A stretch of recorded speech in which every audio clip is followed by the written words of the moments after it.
That's when they shipped 14 million packages, beating their expectations. Shipping from UPS and FedEx are closely watched because they tend to indicate how the broader retailer market is actually doing. So there's a look at FedEx's stock. You can see it actually coming off that March low, as did most of the companies. Tim Callback with us, Capital Management Group CIO and financial analyst Uri Mann, to talk a little bit about the retail. So Uri, if you had the choice to pick between, let's say, a UPS or a FedEx, or pick a traditional retailer, what do you think is the best bet during this holiday season? During the holiday season, I still think the best bet right now is a company that offers value, like Walmart, BJ's, any of these Costco companies.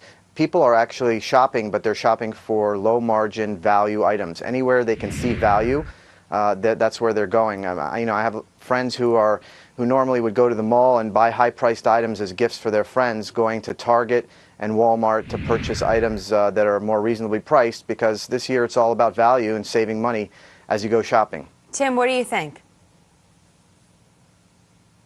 I think it's a company-by-company basis. So FedEx and UPS should see a nice cyclical bounce from the economic cycle here.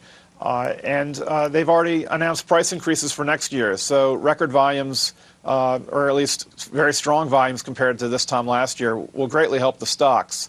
Likewise, some of the discount retailers should do very well, but some of them are already expected to do well. So if they've already been priced in to have a strong Christmas, then it's going to be stock by stock as to whether the company beats by a large enough volume to really have a surprise on Wall Street and to have another bump up in stock price. Sure, Tim, it's been a question that we've asked throughout this rally that we've seen since March. Do you think that stocks right now are exhausted from the rally going into the new year, and that maybe investors should look elsewhere to see some real significant place to get more for their money?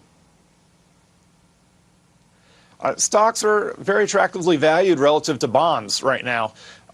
So even though we've seen a big bounce, it was off such an extremely depressed base. So I think many companies are going to have a good year of profit growth in 2010, and that will support higher stock prices. We're seeing this with even takeovers of companies right now, where a lot of the takeover prices are announced at much higher levels than where the stocks are trading. And they can easily be financed in the bond market right now. The bond market is open for business, where this time last year it was pretty much closed. So you can even issue junk bonds right now. And it makes it so that there are more buyers for the stocks. If the stocks trade too cheap, somebody might come in with LBO, which would have been unheard of this time last year. So I think the stock market has some underlying support that it didn't have in the previous year. Just want to mention a deal that's crossing at this time that kind of brings in some thoughts of what we're shopping for, maybe. Sanofi Aventis is buying Chatham for $1.9 billion. Chatham is a leading manufacturer, marketer of consumer healthcare products, like toiletries, for example, dietary supplements, things like that. It's been around for 130 years. Again, it makes names that we know. Gold Bond, for example, Icy Hot. Just saw a big Shaquille O'Neal commercial with Icy Hot just last night. Cortisone, Selsun Blue, names like this that you'd have in your own bathroom, for example. Uri, I mean, what do you think? Are we going to see more mergers, acquisitions like this as we go into the new year? As far as mergers and acquisitions, what do you kind of see as being the hot partners going into 2010?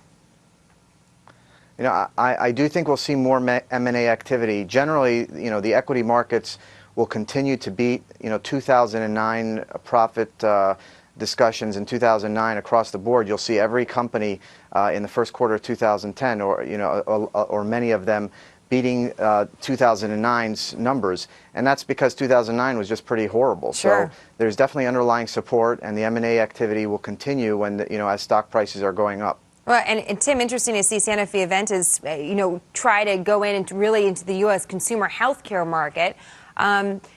Is that a good match? What do you think about that? It's a terrific match, and what they're doing is diversifying themselves as a company, not only geographically, but also they're going into non-pharmaceuticals here. These are over-the-counter products that Chatham offers. So it's great diversification. In healthcare reform, these are not the products that will be hurt. They're not going to be taxed. They're not going to be penalized.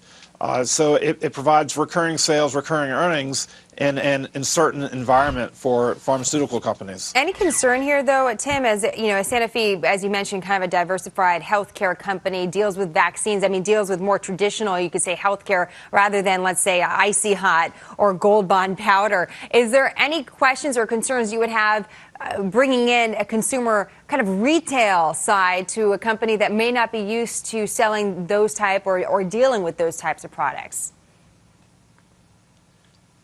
I'm not a shareholder of the company, but if I was a shareholder of the company and I bought it because I wanted drug exposure,